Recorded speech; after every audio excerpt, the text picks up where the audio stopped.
cette guidance-là va s'opérer. Et aujourd'hui, selon ta pensée, ton projet et surtout la volonté de Dieu ce matin pour toi, il va avoir un tracé. Quelqu'un dit, je dois me préparer. Je dois me préparer. C'est ainsi que nous allons nous lever pour accueillir l'oracle de Dieu par un chirurgien. Le chirurgien ce matin est un écrivain. Il n'écrit pas seulement sur des tablettes, sur des feuilles, mais il écrit sur l'âme, car il a reçu autorité de le faire après avoir effacé toutes les condamnations. Ce matin, acclame le prophète Armand Maduka. Alléluia, gloire à Jésus. Nous s'asseoir dans le nom de Dieu, que la gloire de Jésus-Christ de Nazareth soit sur votre vie. Celui qui, un jour de miracle, m'a délivré de l'humiliation. Et depuis, j'ai grandi pour le servir. Je ne suis pas serviteur de Dieu par la volonté des hommes, par la volonté des institutions humaines. Je suis serviteur de Dieu élu pour dévoiler ce qui est caché depuis la fondation du monde. En fait, il y a des choses qui sont cachées sur ta vie que on ne te permettra jamais de découvrir. Et ce matin, si tu es là, c'est parce que des carapaces doivent être éclatées. Regarde, quelqu'un dit la carapace va sauter. La carapace va sauter. Tout ce qui se cachait. Regarde, quelqu'un dit tout ce qui se cachait. Tout ce qui se cachait. Dans une ombre. Dans une ombre. Spirituelle. Pour programmer ta défaite. Va connaître. La destruction. Au nom puissant de Jésus. Au nom puissant de Jésus. Vous savez, si j'étais serviteur de Dieu de la part des hommes, aujourd'hui, je serais parmi les serviteurs de Dieu les plus influents sur le plan humain. Parce que je sais que ce n'est pas toi qui est là en face de moi qui donne la puissance. Il suffit de traiter avec une puissance. Et cette puissance est présentée à moi. Je suis arrivé en France. Pour moi, la France était le plus beau pays du monde. C'était le territoire le plus excellent du monde. Je sors d'un pays africain. Et vous savez, pour l'Afrique, l'image de l'Africain par rapport à la France, c'est le paradis.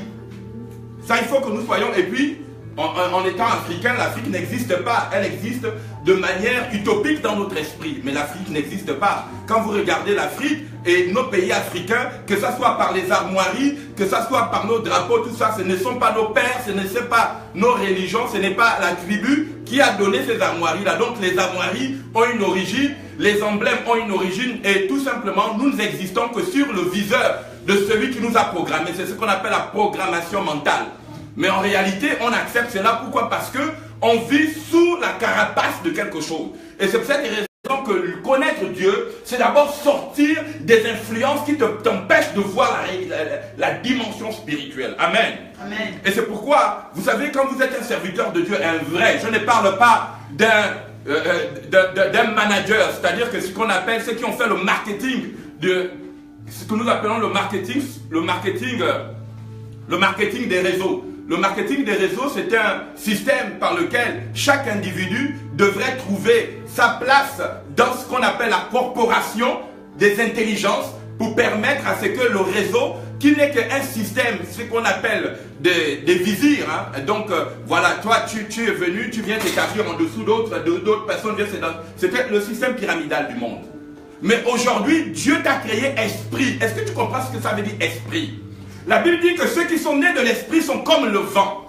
Et la Bible dit que ceux qui sont nés de l'esprit sont comme le vent. On ne peut pas les saisir. On sent leur effet, mais on ne peut pas les saisir. Mais toi aujourd'hui, quand on te regarde, on t'a saisi. On t'a saisi comme un petit enfant. Et vous savez, la matrice de certaines nations, c'est de représenter l'homme. Nous sommes aujourd'hui dans un pays, d'Alice au pays des merveilles. Les individus sont devenus des nains. Un nain, c'est qui? Un nain, c'est quelqu'un qui restera dans l'incapacité toute sa vie d'atteindre la taille d'un géant. Et c'est pourquoi il y a des gens qui disent tu es un géant. Mais tu es géant de quoi? Par rapport à quoi? Tu es champion par rapport à quoi? Tu touches le franc CFA, tu touches les héros, tu es champion, tu es géant par rapport à quoi? Tu payes les impôts, tu es géant par rapport à qui? Et à quoi? C'est de l'illusion. Et l'illusion, c'est ce qui te permet de croire que tu peux changer les choses. Alors qu'on t'a donné une puissance de devenir un esprit, et ça tu rejettes, tu veux toujours devenir géant. Et à la fin, tu feras qu'à la fin de ta vie, tu auras construit une petite maison, une petite voiture, et puis à la fin de ta vie, tu tomberas malade et tu comprendras que tu n'as jamais été géant ni un champion.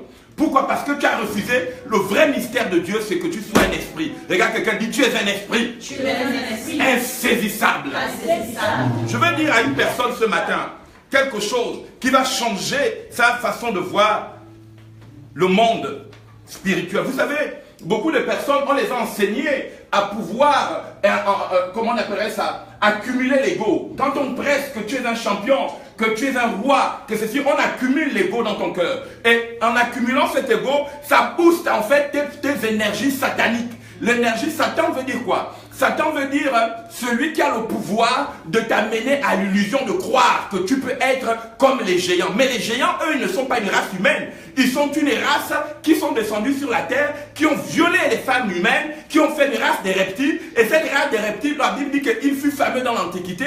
À partir de Genèse chapitre 10 jusqu'au Genèse chapitre 11, vous allez voir la menace des géants. Même avant, à partir de Genèse chapitre 8, où Noé va être face à cette civilisation, que Dieu va éclater par la puissance. Et nous repartons vers cette civilisation. Et nous sommes arrivés à la fin de la civilisation humaine. Pourquoi? Parce que dans peu de temps, d'ici quelques temps, je suis toujours en train de prêcher, les gens disent « Ah, mais le prophète a dit des choses, ça ne vient pas. » D'ici peu de temps, vous allez voir, il y a des boulots qui vont disparaître. Par exemple, le tertiaire va disparaître. Parce que nous sommes rentrés à l'ère du transhumanisme. Et le transhumanisme, c'est quoi? C'est les robots. Et les robots vont prendre l'autorité. C'est pour cette raison qu'il faut qu'on se prépare. Parce que dans peu de temps, les États vont mettre en place ce qu'on appelle la taxe, le salaire universel. Et ce salaire universel, pourquoi? Parce que beaucoup de salariés dans le tertiaire vont être au chômage. Et vous savez que dans peu de temps, dans certains restaurants, il n'y aura plus de cuisiniers, des maîtres cuisiniers, parce que les robots ont déjà des programmes.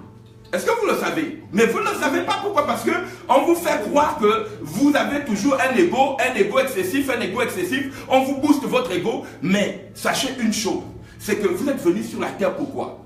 Vous êtes venus sur la terre pour être des esprits.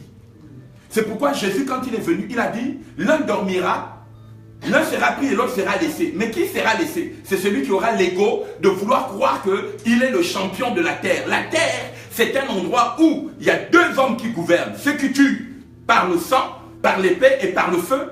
Et ceux qui ont l'esprit de Dieu pour ne pas permettre à leur corps de nourrir l'ego des esprits méchants. Et c'est pour cette raison qu'aujourd'hui nous voyons dans le monde entier, regardez la jeunesse africaine, elle meurt de plusieurs maladies et de plusieurs fléaux. On ne voit pas chaque jour en Afrique, vous qui naissez, qui avez des familles, les gens meurent de maladies étranges, du sida, du cancer. Mais le sida vient d'où? C'est toi qui as donné le nom. Est-ce que le sida est un nom africain? Le sida est une conception qui a été inventée pour pouvoir amener les êtres humains, les belles âmes, à disparaître avant leur temps. Et c'est pour cette raison que lors de mon magistère et la puissance que l'Esprit de Dieu m'a donnée, quand je prêche souvent, quand quelqu'un est gravement malade, il ressuscite des morts. Et je ne le fais pas à mon succès, je ne le fais pas parce que je cherche une renommée. Je le cherche pourquoi? Parce que je sais qu'il y a un secret dans l'âme. Et c'est ce secret que j'ai envie de te donner ce matin. Parce que je ne suis pas seulement un prédicateur, je suis un chirurgien de l'âme. Un chirurgien de l'âme, c'est celui qui travaille dans la pensée cognitive. Qu'est-ce qu'on appelle la dimension cognitive? La dimension cognitive, c'est celle qui consiste à pouvoir comprendre l'intériorité. Vous savez, j'ai certainement un beau costume, j'ai certainement une belle cravate, mais si tu t'arrêtes à ça, tu es encore dans l'étape de convoiter l'apparence physique. Cette apparence physique que je donne, c'est pas mon vrai moi. Mon vrai moi est dans mon intériorité que toi tu ne connais pas. Et si tu ne sais pas savoir la valeur que j'ai véritablement à l'intérieur de moi, tu ne t'arrêteras que sur l'apparence physique. Et cette apparence physique peut être un danger pour toi à long terme. Si tu ne comprends pas que cette personne qui est là avec une belle apparence n'a pas la même valeur que toi. C'est pourquoi on parle des atomes crochus. Pourquoi? Parce que le monde est fait de physique. Et le monde de la physique, c'est le monde des forces qui s'attirent. Et c'est pour cette raison que la science n'a jamais fait aucun grand développement qu'avoir créé le CERN. Le CERN, c'est quoi? C'est que depuis que l'homme existe, ils ont expérimenté aujourd'hui, depuis 2015 jusqu'à 2016, ce qu'on appelle la fusion robotique des particules. Et les particules, c'est quoi? C'est que chaque jour au CERN, il y a collision des particules. Et ces collisions de particules doivent créer certains univers, ce qu'on appelle les univers sidérales. Et ces univers sidérales vont anticiper la venue de la bête, la venue du serpent. Et cette venue du serpent, on le verra. Et il est déjà là. Dormez, vous allez vous-même voir ce que vous n'avez jamais vu.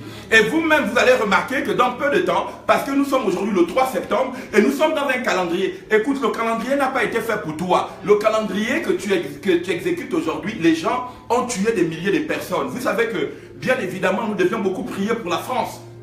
Nous devions prier pour la France. Pourquoi? Parce que dans mes recherches, je me suis rendu compte que, vous savez, certainement je vais vous choquer pour certains peuples africains. Vous savez que beaucoup de Français ont payé le prix des descendants des milliers de personnes qui sont morts en France. 90% de la jeunesse française dans les années 1900 jusqu'à aujourd'hui n'ont pas atteint 18 ans. Chacun était mort par la guerre, mort par la souffrance. Et c'est pourquoi, quand tu viens en France, il faut savoir que la France n'est pas une terre qui permet d'atteindre un certain niveau de vie jusqu'à une période donnée de ta vie. Sauf si tu décides de devenir un criminel, un sataniste et un démon.